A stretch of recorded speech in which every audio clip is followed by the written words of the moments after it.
할렐루야. 우리 좌우로 인사 좀 하실까요? 당신은 하나님의 복덩이입니다. 인사 좀 하세요. 네. 또 우리 온라인으로 예배하는 분들도 하나님의 복덩이이십니다. 지난주는 2부 예배 때 이제 외부 강사가 오셔서 또 여러분들의 헌금을 전달하는 전달식을 가졌기 때문에 시편 1편을 어떻게 여러분 듣고 오셨나요? 인터넷으로 들으신 분 한번 손 들어보세요. 그래도 많이들 들으셨네요. 감사합니다. 그래서 2부 예배 때는 1절서부터 잠깐 복습 겸, 복습도 하는데 뭐 다시 들으면 어때요? 복습도 할 겸 오늘 6절까지 전체 계열을 말씀하면서 우리가 인생을 살아가는데 두 개의 길이 있다. 그래서 과연 이게 선택의 문제일까 아니면 또 다른 문제일까에까지 한번 접근을 해보도록 하겠습니다. 자, 우선 1부 때 숙제를 하나 성도님들이 스스로 받아갔어요. 제가 뭐 강요한 건 아닌데 시편 1편을 외우기로 했습니다. 그러면 2부 성도님들은 어떻게 해야 될까요? 당연히 외워야 되겠죠. 근데 너무 좋아요. 시편 1편이 너무 좋아요. 시편 1편의 첫 글자가 뭐죠? 복입니다. 복. 이 복이라는 단어는 보통 히브리 말에 바라크라는 말을 써요. 근데 이 바라크라는 말이 이런 의미입니다. 송축하다, 축복하다. 그 복받아라. 그 뜻이에요. 그런데 놀랍게도 이 시편의 첫 글자인 복이라는 단어는 그 단어를 쓰지 않았어요. 아슈레라는 단어를 썼어요. 아슈레. 한번 따라서 해볼까요? 아슈레. 예, 듣고 온 분들이 계셔서 그런지 아주 발음이 정확합니다. 아슈레. 근데 아슈레라는 말은 무슨 뜻인가 하면 감탄사예요. 예를 들면 이런 거죠. 넌 참 좋겠다. 그 뜻이에요. 넌 참 좋겠다. 태어나 보니까 아버지가 이재용이야. 얼마나 놀라워요. 넌 참 좋겠다. 그 뜻이에요. 확 들어오죠? 느낌이? 근데 태어나 보니까 아빠가 목사님이야. 이거 웃어야 될지 울어야 될지 애매하죠? 그런 뜻입니다. 감탄사예요. 그러니까 복 있는 사람은 이걸 이렇게 이해하면 안 돼요. 복을 받으려면 이런 일을 해야 된다 그런 의미가 아니에요. 넌 이미 복된 존재이기 때문에 이미 복덩어리가 되었기 때문에 어떤 행로와 삶의 열매를 걸어야 되는가에 대한 설명을 하는 거지 조건절로 제시된 내용이 아니란 말이에요. 그래서 세 가지 열매를 소개했어요. 첫 번째는 악인의 꾀를 따르지 않는다. 여기서 꾀, 특별히 악인의 꾀라는 말은 무슨 뜻인가 하면 무슨 뜻이라고 그랬죠? 묻지 않는 태도. 정확하게 악인의 꾀는 묻지 않는 태도를 얘기하는 거예요. 당연히 누구에게? 하나님께, 여호와께 묻지 않는 태도. 그 악인의 꾀로 빠지는 지름길입니다. 그런데 악인의 꾀를 뭐 하지 않는다? 따르다. 이 동사는 놀랍게도 그 길로 들어선다 그 뜻이에요. 우리가 보통 인생을 길이라고도 묘사하죠. 그러니까 첫 단추를 어떻게 끼느냐에 따라서 그 인생이 달라져요. 이런 말이 있어요. 저도 이제 이민 생활을 짧게 해봤지만 이민자들 세계에 공항에 어떤 직업을 가진 분이 픽업을 나오고 마중을 나오느냐에 따라서 그 사람의 이민 생활이 달라진다는 거예요. 마중 나온 사람이 식당하는 사람이면 95%가 그쪽 일을 잡게 된다는 거죠. 그 당연히 안 그러겠어요. 뭐 처음 이민 가가지고 영어 안 되죠. 또 당장 막막하죠. 그러니까 이제 도와주려고 비가 나온 분의 직종을 처음엔 자리 잡기 위해서 따라갈 수밖에 없는 거예요. 페인트 칠을 하는 분이 나오면 그 길로 자리를 잡게 된다는 거죠. 그러니까 따르지 아니하며라는 말은, 이 따르다라는 말은 그 길로 들어서다. 그런데 복 있는 사람은 악인의 꾀로 들어서지 않는다는 거죠. 두 번째는요, 죄인의 길에 서지 아니하며. 여기 악인 또 죄인 다 같은 동의어입니다. 근데 서지 않는다는 말은 죄가 갖는 경로를 정확하게 설명하는 거죠.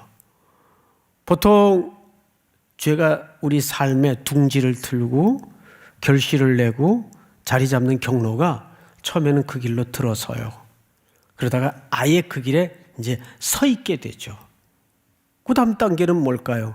이제는 둥지를 틀어서 자리를 잡는 거예요. 그러니까 앉는다라는 표현이 그 말이에요. 오만한 자의 자리에 앉게 되는 거죠. 그런데 전부 복 있는 자의 행로의 그 앞에 히브리 말로 로라는 부정사를 썼어요. 그러니까 복 있는 사람은 세 가지 동사. 악인의 꾀를 따르지 않고, 두 번째 죄인의 길에 서지 않고, 세 번째 오만한 자의 자리에 앉지 않는다. 로라는 부정사를 썼어요. 자, 그 다음 성경을 좀 볼까요? 2절 시작. 오직 여호와의 율법을 즐거워하여 그의 율법을 주야로 묵상하는도다. 네, 오직 이 말은 이제 영어 성경에 보면 무엇 대신에 이렇게 표현을 했죠. instead 이렇게 썼어요. 무엇 대신에. 그런 악인들, 오만한 자, 죄인들의 길을 따르는 대신에 성경을 보니까 오직 여호와의 율법을 즐거워하여 그의 율법을 어떻게 주야로 묵상하는 자로다. 여기 주야라는 말은 물리적인 낮과 밤을 얘기하는 게 아니에요. 이거 하나의 시니까 문예적 표현이에요. 다시 말해서 삶의 시시콜콜한 문제서부터 모든 엄청난 문제에 이르기까지 전 삶의 영역에 걸친 문제들을 어디에다 적용시킨다는 얘기죠? 하나님의 말씀에 묻고 또 반추해보고. 그래서 이 묵상이라는 말은 영어 성경에는 meditate. 근데 이 meditate이라는 번역이 이렇게 썩 적합한 번역은 아니에요. meditate이라는 말은 한글말로 번역을 하면 명상이라는 말이죠. 근데 이 명상이라는 말이 묵상이라는 개념은 아니거든요. 사실은.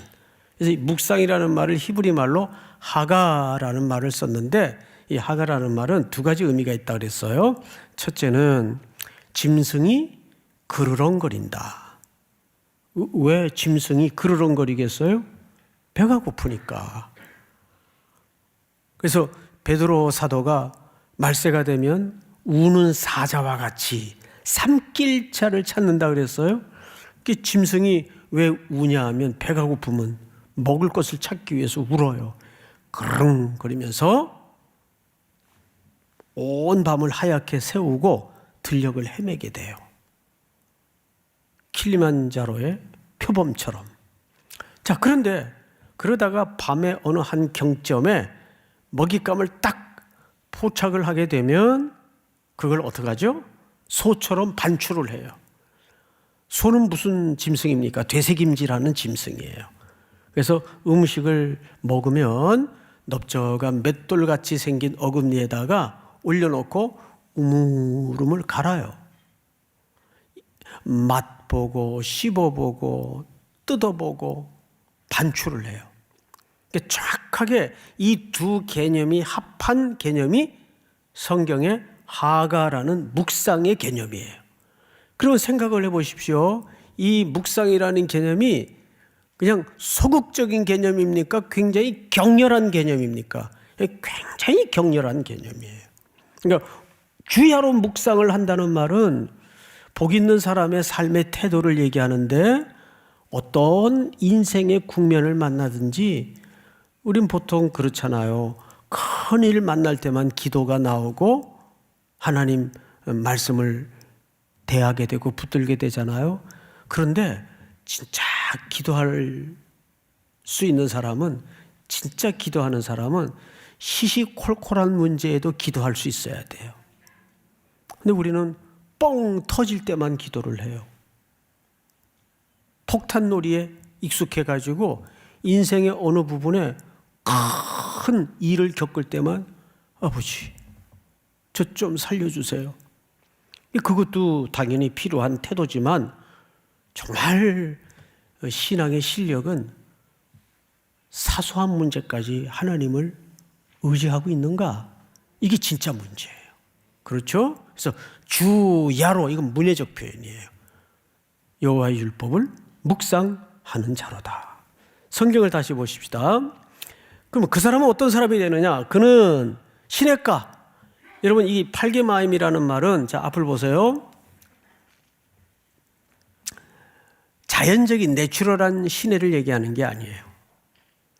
팔레스타인에는 강이 있다가도 비가 오래 안 오면 그 강 자체가 없어져요. 그러니까 평범한 그 들판이 되는 경우가 많습니다. 그래서 물이 절대적으로 부족한 지역이 이 지역이에요. 근데 이 팔게마임이라는 시냇가라는 말은 그런 시내를 얘기하는 게 아니고 관계수로를 얘기합니다. 만든 물줄기를 인공적으로 끌어들여서 그 계절과 강우량과 상관없이 언제나 물이 흥건히 흘러들어오는 관계수로를 얘기합니다. 여기서 말하는 단어는, 자, 그런데 그 시냇가에 심은 나무가, 자, 나무가 스스로를 심을 수 있나요? 어떻습니까? 그럴 수 없단 말이죠. 그래서 여기 정확한 문법은 심기운 나무입니다. 우리는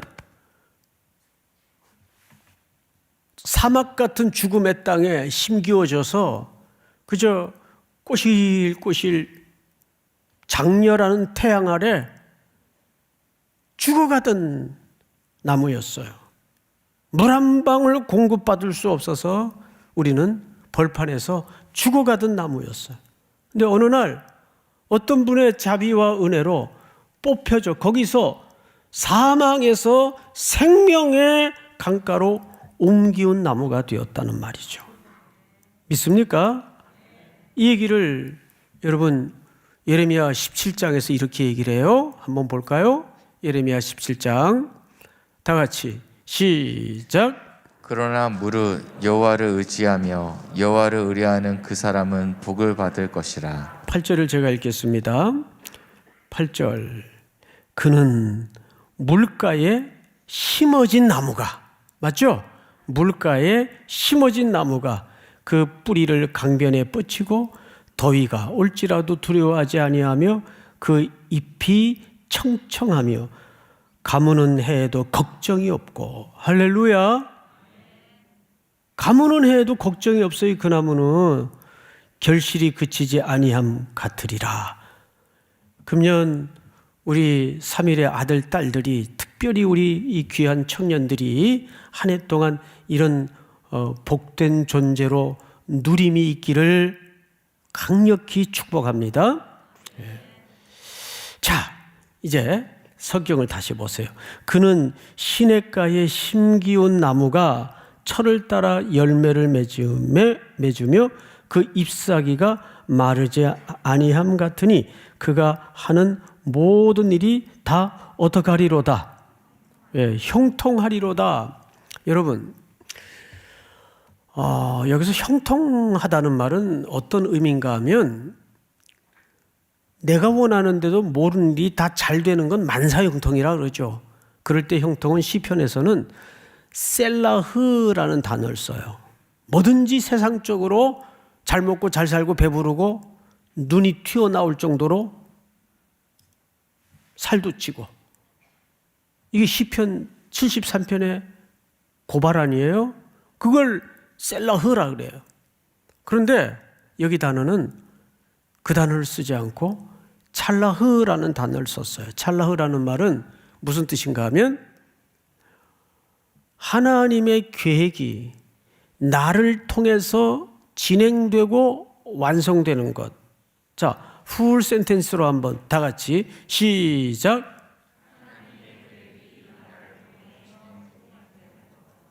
우물. 다시 시작. 하나님의 계획이 나를 통해서 진행되고 완성되는 것. 이것만이 사는 길입니다. 그래서 돌아보면요, 기도 응답 안 된 게 그때는 아쉽고 속상하기도 했지만 돌아보면 내 뜻대로 안 된 게 얼마나 다행인지 그렇게 소름 끼치게 놀랄 때가 있어요, 없어요? 있단 말이에요. 그때 내가 안 되길 잘했지. 그때 거기 안 가길 잘했지. 그때는 막 거기 좀 가게 해달라고 막 밥도 안 먹고 기도하고 절절했는데 안 됐어요. 하나님은 나를 외면했어. 버렸어. 내가 이렇게 간사로 평생을 청춘을 바쳤는데 이럴 수 있어? 그런데 먼 훗날 더 이상적인 형제를 만난 거야. 그때 왜 안 되길 너무 잘했다. 뭐 예를 들면 그런 거예요. 그러니까 인생을 살면서 너무 내 뜻대로 안 된다고 오도방정 떨고 난리 부리지 마세요. 그럴 때마다 우리는 누구의 형통하심을 믿어야 될까요? 예, 하나님이 나의 뿌리가 되시고 하나님이 나를 형통케 하시는데 그런 심령을 가진 자가 사실은 복된 존재다 그 말이에요. 믿습니까? 이제 오늘 4절부터는 이제 1부서부터 쭉 진행할 이제 후반부 나머지 길입니다. 그럼 악인은 어떤 악인이 등장을 하는가? 악인들은 그렇지 아니하며 오직 바람에 나는 뭐와 같도다? 겨. 자, 앞에 의인의 이미지는 나무에 비유를 했어요. 그렇죠? 복된 사람의 이미지는 나무를 보통 히브리 말로 에츠라고 하는데 겨는 놀랍게도 모츠. 재밌죠? 이 히브리인들의 이 워드 플레이예요. 사실은 나무를 뭐라 그런다고요?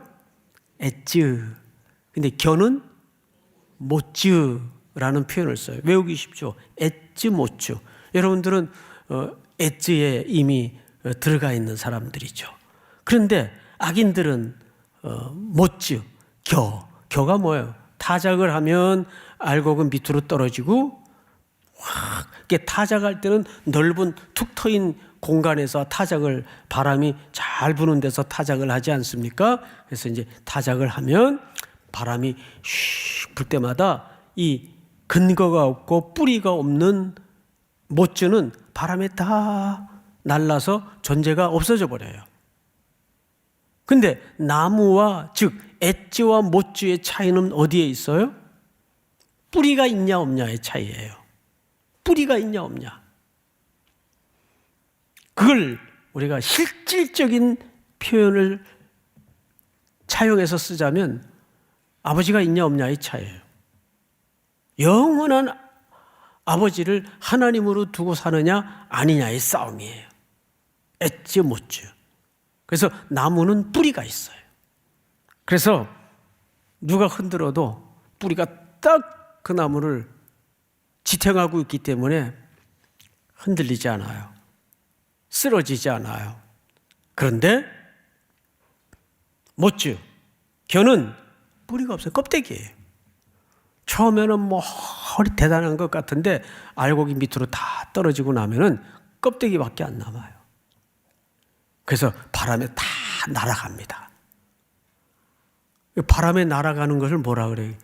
이거 딱 이거다 하고 잡았는데 손에 남는 게 없더라 그 말이에요. 그걸 전도서 기자인 솔로몬이 뭐라고 표현을 했죠?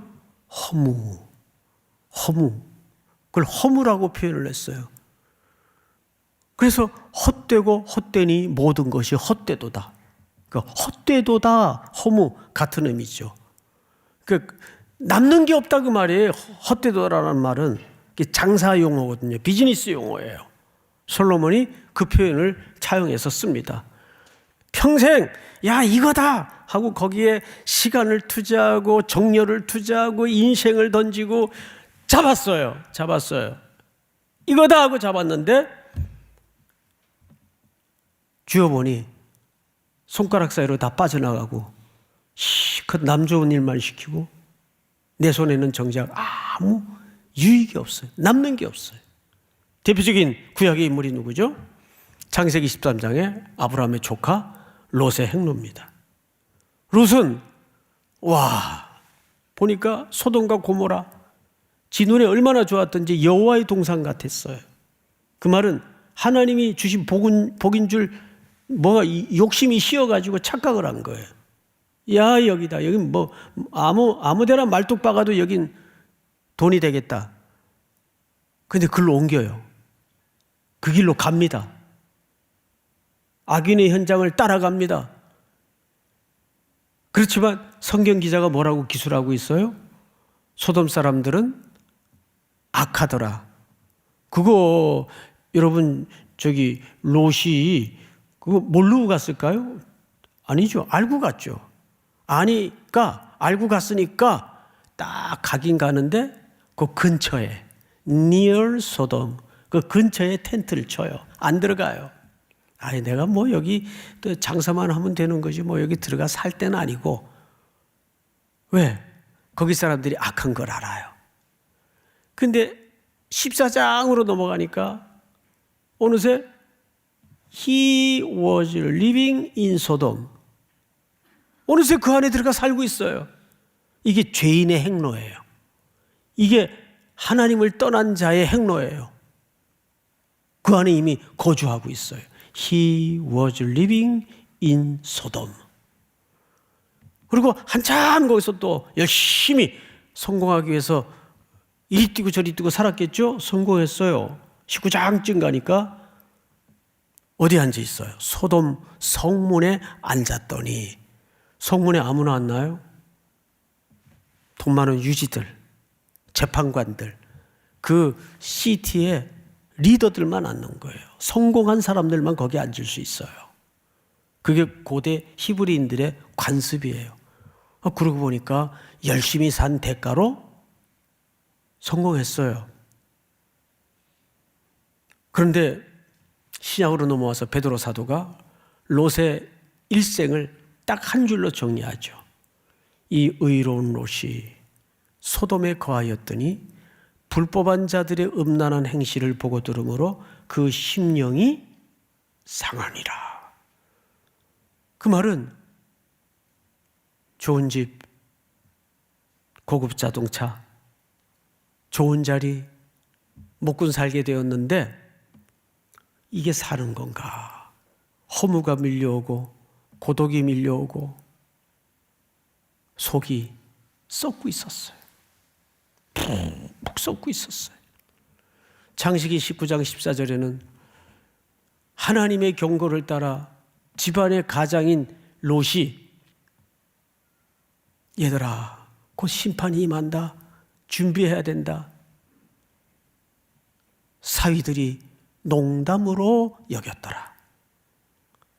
뭐가 끊어진 거예요? 뭐가 안 된 거예요? 신앙의 기승이 전혀 유산으로 물려주지 않은 거예요. 먹고 사느라고. 여러분 이런 일들이 기독교 가정에도 얼마나 많은지 아세요? 그리고 그는 인생에 과연 뭘 남겼을까요? 두 딸이 아버지에게 술을 먹이어서 대가 끊어지지 않도록 하기 위해서 모압과 암몬의 후손을 낳습니다. 이스라엘 역사를 뒤져보면 그 이후로 혹독하게 이 두 민족이 이스라엘을 괴롭힙니다. 역사의 가시가 되죠. 이거 누가 남긴 거예요? 잘못된 길에 들어섰던 롯이 일생을 통해서 남긴 거예요. 이게 하루아침에 만들어지나요? 그렇지 않아요. 절대 길이라는 것은 인생을 말하기 때문에 삶의 양식과 방법을 말하기 때문에 이건 하루아침에 형성되거나 만들어지는 일이 아니에요.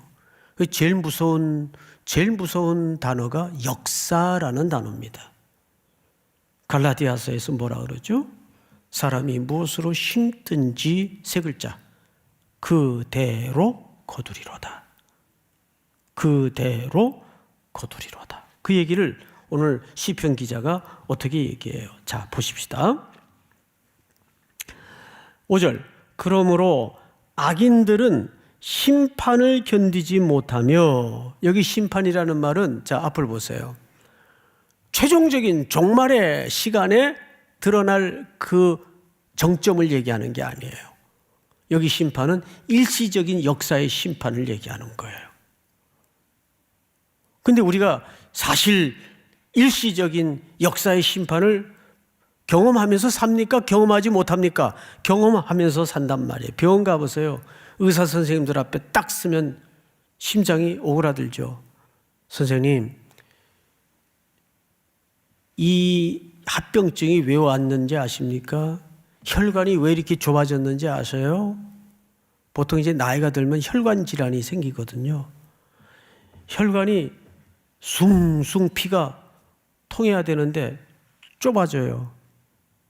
그 면밀히 검토를 해보면 거기에 많은 이끼가 끼듯이, 수도 파이프에 이끼가 끼면은 물줄기가 세지잖아요. 그럼 물줄기가 세지게 되면 터져요. 어느 부분에선가. 그래서 그 연세 드신 분들이 이런 동절기에 그런 불의에 사고를 많이 겪는 거죠. 근데 그게 어느 날 갑자기 발생하는가요? 아니에요. 평소에 오랫동안 진행된 잘못된 습관이 쌓이고 축적돼서 펑 터지는 거예요. 선생님, 음식 습관 고쳐야 됩니다. 고기 줄여야 됩니다. 야채 많이 먹어야 됩니다. 운동하십시오. 제 얘기를 하는 거예요. 예? 제 얘기를. 그래서 제가 이게 안 되겠다 싶어가지고 또 의사 선생님들이 더 성서학당을 보기 때문에 다 알아요. 예? 목사님, 음식 고치셔야 되고 잠 좀 더 주무셔야 되고 막 얘기를 해요. 그러면 예. 그래서 제가 이 코로나 시기에 8kg를 뺐어요. 요즘 슬림해졌죠? 이 각이 나오더라고요. 이게 턱선이. 여러분, 일상 생활을 하면서 8kg 빼기가 60 넘은 사람이 쉬운 일이 아니에요. 이건 전적인 은혜예요. 은혜. 절식하고 저녁 늦게 밥 안 먹고 매일 운동하고 일단 식생활을 고친 거예요. 그러니까 차츰씩 이것도 한꺼번에 안 빼죠. 살 한꺼번에 빼면 큰일 납니다. 그거 절대 건강한 방법이 아니에요. 저처럼 조금씩 2년에 걸쳐서 빼는 거예요. 1년에 4kg씩. 예. 얼마나 먹고 싶었겠어요. 그러니까 의사 앞에서는 모든 게 다 드러나요. 똑같아요. 여기 5절을 보시면 이렇게 돼 있어요. 심판을 견디지 못하며 죄인들이 의인들의 모임에 들지 못하리로다. 여기 죄인들이 의인들의 모임에 들지 못한다는 말은 최종적인 선포예요. 그렇게 경고를 하고 심판을 통해서 사인을 주는데도 말 안 들으면 나중에 그는 결국 복받은 자가 아닌 결과로 의인들의 모임에 들지 못하는 거예요. 그럼 그 의인들의 모임이 뭘까요? 여기서 말하는 의인들이라는 것은 복받은 자들, 행위적인 의인을 얘기하는 게 아니에요. 교회 공동체를 얘기합니다. 예수 그리스도의 피로 구속함을 입은 교회 공동체를 얘기하는 거예요. 계시록 21장 27절 한번 볼까요? 한번 보십시다. 띄워주세요. 우리 다 같이 시작. 무엇이든지 속된 것이나 가증한 일 또는 거짓말하는 자는 결코 그리로 들어가지 못하되 오직 어린 양의 생명책에 기록된 자들만 들어가리라. 네, 어린 양의 생명책에 기록된 자들만 들어가리라. 이 의인들의 모임이에요. 그러면 우리가 무슨 선한 행위를 해서 이 모임에 들어갈 수 있었나요? 세상에. 놀랍게도 오늘 이 시편의 이야기는 그래서 구속함을 입은 어린 양의 공로로 옮겨 심어진 우리들의 이야기면서 동시에 여기 복 있는 자는 누굴까요? 그리스도를 얘기합니다. 요한복음 15장 한번 볼까요? 요한복음 15장. 자, 내 안에 거하라. 나도 너희 안에 거하리라. 예수님이 하신 말씀이죠. 가지가 포도나무에 붙어 있지 아니하면, 이 가지는 누구죠? 우리를 얘기하는 거예요. 포도나무는 누구죠? 그리스도를 얘기하는 거예요. 스스로 열매를 맺을 수 없음 같이 너희도 내 안에 있지 아니하면 그러하리라. 여기에 대한 설명이 5절이에요. 같이 한번 읽어보십시다. 시작.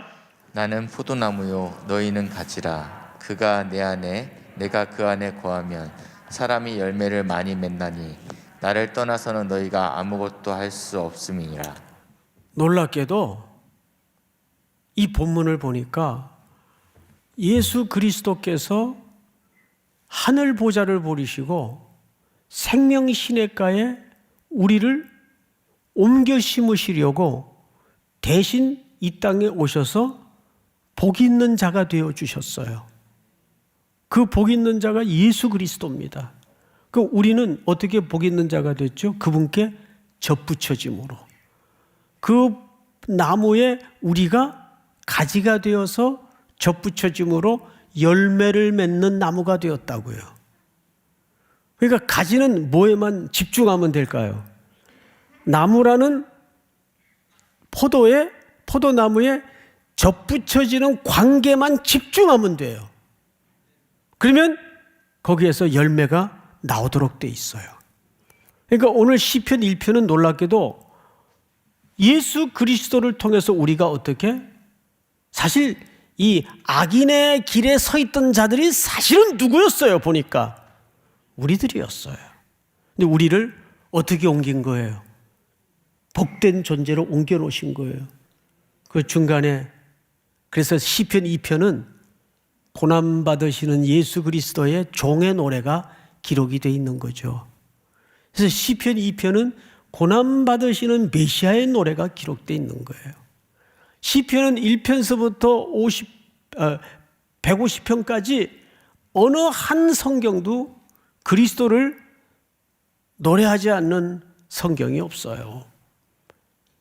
결국 우리는 그리스도라는 복된 분을 통해서 거기에 옮겨 심어지고 접붙여져서 시냇가에 심기운 나무가 되었다 그 말이에요. 할렐루야. 아쉬레 너는 참 좋겠다 그 뜻입니다. 자, 그러면 이제 마지막으로 6절을 같이 볼까요? 6절 전체가 한번 같이 읽겠습니다. 시작. 무릇 의인들의 길은 여호와께서 인정하시나 악인들의 길은 망하리로다. 여기 무릇 의인들의 길은 여호와께서 뭐 하신다고 돼 있어요? 예, 인정하다. 자, 이제 앞을 보십시다. 결론입니다. 야다라는 말을 썼어요. 야다. 안다. 그 뜻이에요. 안다. 내가 너를 안다. 야다. 인정이라는 말은 그냥 어그리한다. 동의한다. 그 말이 아니고 내가 너를 안다. 야다. 이 무슨 뜻일까요? 야다. 왜 이 표현을 썼을까요? 히브리 말에. 이 야다라는 말에는 세 가지 의미가 함께 있습니다. 하나님이 너를 안다. 출애굽기 3장에 보면 모세에게 내가 이스라엘 백성들의 고통을 정령히 보고 듣고 알았다 그랬어요. 안다 그랬어요. 안다라는 말은 이런 뜻입니다. 지켜주시고 인도하시고 보호하신다 그 말이에요. 이니셜만 해보세요. 지인보. 예, 지켜주시고 인도하시고 보호하신다. 믿습니까? 이것이 안다라는 말에 하나님의 철저한 약속이에요. 이 땅에는 늘 두 개의 길이 놓여져 있습니다. 그런데 우리에게는 그 길을 분별할 수 있는 능력이 없었어요. 눈이 가리워지고 아담의 타락으로 영적으로 죽어 있었어요. 그런데 하나님께서 예수 그리스도라는 참된 길을 보내셔서, 여러분 마지막으로 결론입니다. 오늘 왜 마지막에 저렇게 기냐? 진짜 마지막 포스터 한 장을 보십시다. 포스터 한 장.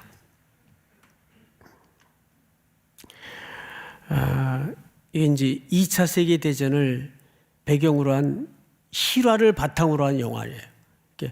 발지 대전투라는 제목의 영화인데 1944년 12월부터 1945년, 그러니까 전쟁이 막바지 끝나기 직전의 상황인데 1월까지, 그러니까 12월부터 1월까지니까 계절이 언제였어요? 가장 추운 겨울이었어요.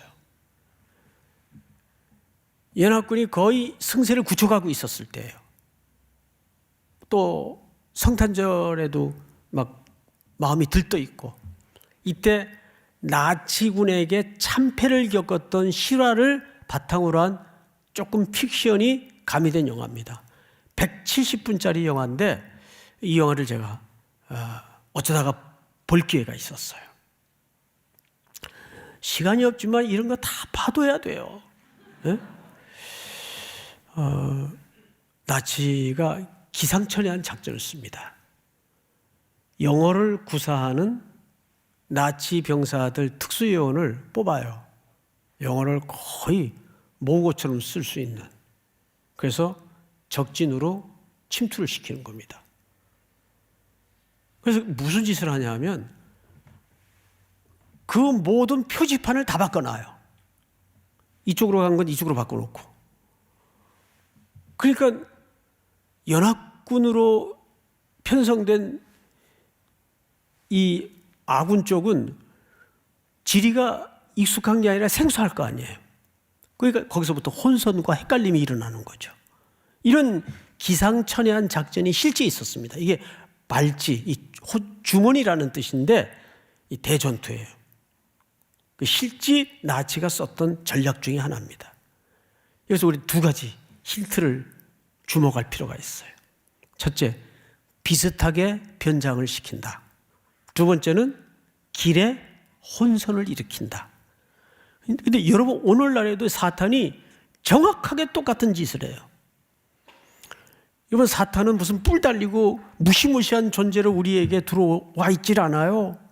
전부 성경 얘기하고 십자가 걸고 비슷하게 속여요. 그리고 두 번째는 뭐죠? 길을 헷갈리게 만드는 거예요. 그쪽만 길이 아니다. 길은 여러 갈래가 있다.